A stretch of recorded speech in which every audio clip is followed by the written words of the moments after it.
Quand nous disons que les cultures comptent, quand nous disons que les valeurs culturelles comptent, alors nous voulons dire que mélanger des personnes de différentes cultures n'est pas toujours une bonne idée. Mais malheureusement, l'idée du multiculturalisme a remis en question cette observation ancestrale. Et les personnes crédules en paient le prix. Maintenant, j'ai peut-être plaisanté à ce sujet dans le passé, mais évidemment, je ne rapporte pas ces histoires avec joie. J'ai de la compassion pour les victimes que je vais vous montrer. Mais il est important d'en parler, car le but est de réveiller les Occidentaux. Les gens à qui l'on raconte des histoires idylliques et des contes de fées sur le monde, cela ne leur porte pas souvent chance. Évidemment, il y a des personnes qui sont préoccupées, qui connaissent les dangers liés à l'arrivée de gens issus de cultures antithétiques. Elles en paient aussi le prix en ayant affaire à eux. Il y a tellement de personnes qui se font poignarder, violer, et ce ne sont pas des gauchistes fous. Ils savent qu'ils devraient rester éloignés de ces personnes. Mais il y a aussi des gens qui croient que toutes les cultures se valent et que c'est l'homme blanc qui est le problème. En gros, ce sont les gauchistes typiques de cette génération. Eux aussi rencontrent des problèmes. Je suis sûr que tu te souviens de cette histoire du mois dernier. Cette Américaine vivait en Irlande. Elle a quitté l'Amérique après la victoire de Donald Trump. Elle était une farouche opposante à Donald Trump. Elle a rencontré ce gars en Irlande, ce gars musulman pro-Palestine. Cette femme avait aussi une fille. Elle l'a épousée selon les rites islamiques, puis il l'a tuée. Sa fille l'a trouvée morte dans sa chambre. Malheureusement, ce n'est pas la seule histoire. La semaine dernière seulement, j'ai parlé de l'histoire de cette femme irlandaise, Elizabeth Jane Ross. Elle travaillait en Grèce comme travailleuse humanitaire. Évidemment, elle était aussi une personne de gauche, une personne bienveillante. Ne vous méprenez pas, je ne la critique pas, mais je suis désolé. J'ai de la peine pour sa famille parce que je pense que c'est la responsabilité de nous tous de dire à nos jeunes qu'ils peuvent croire en leurs idéaux élevés. Vous pouvez croire que tout ce qui ne va pas dans le monde, votre culture d'origine en est responsable.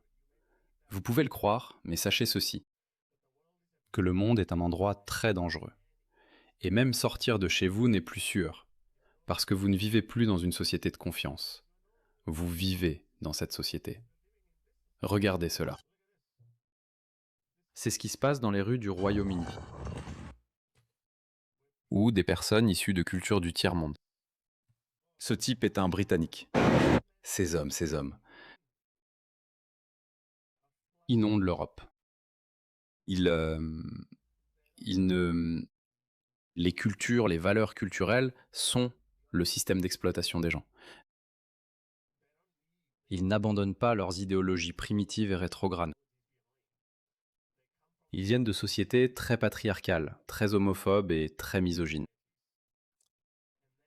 Et puis ils rencontrent ces femmes occidentales crédules qui traversent leur propre phase de rébellion. Elles veulent dénigrer leur société. Parce que, comme je l'ai dit, elles sont conditionnées à penser que tout ce qui ne va pas dans le monde est la faute de l'Occident. Et c'est comme ça qu'elles agissent. Elles pensent qu'elles font quelque chose de bien. Ces personnes sont innocentes. Écoutez, et je ne connais pas ces personnes individuellement. Je ne sais pas. Mais je ne dirais pas à ma fille d'aller s'engager dans ce travail. Oui, 10 d'entre elles, oui, 8 d'entre elles pourraient être de bonnes personnes, mais qu'en est-il des deux autres? Eh bien, c'est ce qui se passe actuellement en Occident. Évidemment, cette femme dont j'ai parlé, Elizabeth Jane Ross, j'ai parlé de cette Américaine, malheureusement, dont la fille est marquée à vie. Peux-tu imaginer? Sa fille avait 13, 14 ans, qui a aussi été prise en photo avec ce monstre. Sur la page Instagram de cette femme, où elle publiait des photos joyeuses pour montrer au monde à quel point elle était heureuse en mariage. Et puis cette femme était... Elle n'avait pas de relation avec ce type, mais ce type, Sharif Ahmadzadi, il l'a tué, et puis le voilà en train de transporter son corps dans une valise. Um, Vous seriez inquiet si votre fille vous disait qu'elle allait au Ghana, ou dans un pays d'Afrique subsaharienne, ou d'Afrique du Nord, ou dans un trou du tiers-monde. Vous lui diriez de ne pas y aller. Malheureusement, l'Europe est comme le tiers-monde maintenant. Je le ferai pas, ma fille est trop jeune, mais si ma fille était une femme adulte qui voulait voyager dans le monde, je ne la laisserais pas partir parce que l'Europe n'est plus une société sûre où règne un haut niveau de confiance. Ce n'est plus le cas. Oui, il peut y avoir quelques endroits comme ça, je comprends. Mais voilà ce qui se passe en Europe. Je parle souvent de la façon dont les gens peuvent être blessés à cause de leurs croyances ou de leur idéologie. Mais il existe un autre type de préjudice qui se produit discrètement, sans que la plupart des gens ne s'en rendent compte. Je parle de la collecte et de la vente de vos données personnelles. Et si je vous disais que votre adresse personnelle, votre email, votre numéro de téléphone et même des informations sur votre famille pourraient déjà être en ligne sans que vous le sachiez. Chaque jour, des courtiers en données et des sites web publics collectent, publient et vendent des informations personnelles. Cela peut entraîner du spam, des arnaques, des vols d'identité et même mettre votre vie privée en danger. C'est pourquoi j'aime Incogni. Il suffit de saisir votre adresse email et Incogni trouve automatiquement où vos informations personnelles sont exposées et envoie des demandes de suppression en votre nom. Le tableau de bord de l'application vous fournit des rapports détaillés montrant exactement où vos données ont été supprimées. Et avec le forfait illimité, vous pouvez aller encore plus loin. Collez simplement le lien d'un site exposant vos informations personnelles et les experts d'Incogni en protection de la vie privée s'occupent du reste, avec des suppressions sur mesure. Commencer ne prend que quelques minutes, et après une autorisation unique, Incogni s'occupe du plus gros du travail à votre place. Reprenez le contrôle de votre vie privée maintenant. Utilisez mon code spécial pour bénéficier de 60% de réduction sur tout abonnement annuel Incogni, avec en plus une garantie de remboursement de 30 jours. Scannez le QR code ou cliquez sur le lien ci-dessous pour commencer à supprimer vos informations personnelles d'Internet. Ils ne peuvent pas vous nuire s'ils ne vous trouvent pas. Regardez ça. Donc en dehors de ces deux autres femmes, voici une histoire toute récente. Cette militante espagnole contre les violences faites aux femmes aurait été assassinée par son petit ami marocain. Une bénévole espagnole de la Croix-Rouge, qui donnait des cours sur les violences de genre, aurait été poignardée à mort par son petit ami marocain, avec qui elle essayait de rompre d'ailleurs. Paula Salinas de Miguel, 27 ans, a été retrouvée grièvement blessée dans son appartement à Santander, en Cantabrie, sur la côte nord de l'Espagne, vers 12h30, le 31 juillet. Et la police a arrêté Nabil Alizi, 39 ans, sur les lieux. Il avait 12 ans de plus qu'elle, plus âgé. L'enfant d'1 an n'était pas dans l'appartement au moment des faits, et est actuellement sous la garde des parents de Madame Solona. Un ressortissant marocain a appelé les services d'urgence après le meurtre et aurait avoué avoir tué Madame Solona, mais il est resté silencieux devant le tribunal où la libération sous caution lui a été refusée. Refusée. Bien joué l'Espagne. Je ne m'y attendais pas de votre part. De toute façon, il sera dehors dans 5 ans. Il invoquera, je sais pas, des problèmes de santé mentale. Et les gauchistes au cœur tendre, ces clowns woke qui se plient en 4, diront « Il a besoin de notre compassion ». Mais c'est tout. 3 nouvelles histoires? Non, nous n'avons pas encore terminé. Regardez celle-ci.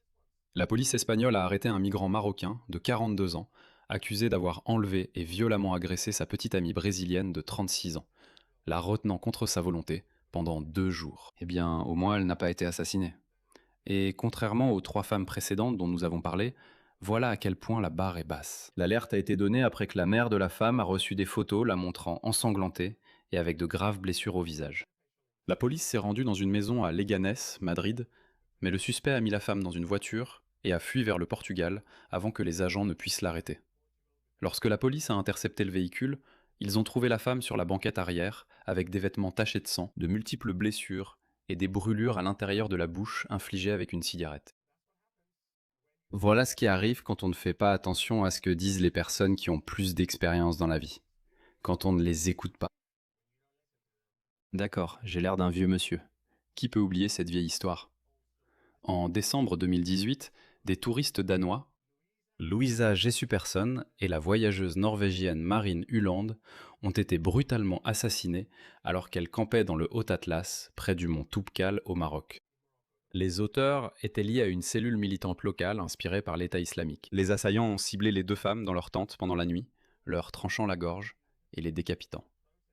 Une vidéo de ce crime horrible a été filmée et partagée sur les réseaux sociaux. Ils l'ont même envoyée aux enfants. Et bien sûr, qui peut oublier ce type? Vittorio Aragoni. Voilà à quoi il ressemblait. Ce type. Regardez-le. Le voici avec ce gars du Hamas. Même lui, a été enlevé et assassiné dans la bande de Gaza en avril 2011. Donc si tu es woke et que tu leur dis « Hey, je suis de votre côté, cela ne te sauvera pas de la barbarie à venir. Parce que les cultures comptent. Les valeurs culturelles comptent. C'est pourquoi tous ces idiots de gauche qui soutiennent les islamistes et l'islamisme, parce qu'ils partagent cette haine de la civilisation occidentale.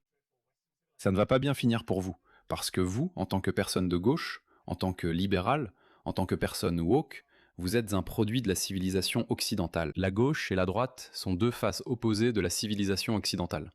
Mais ces gens-là ne le sont pas. Ils sont une pièce complètement différente, une monnaie totalement différente, et ils n'ont pas de bonnes intentions envers vous. Ils ne vous considèrent pas comme des êtres humains égaux. Mais c'est triste.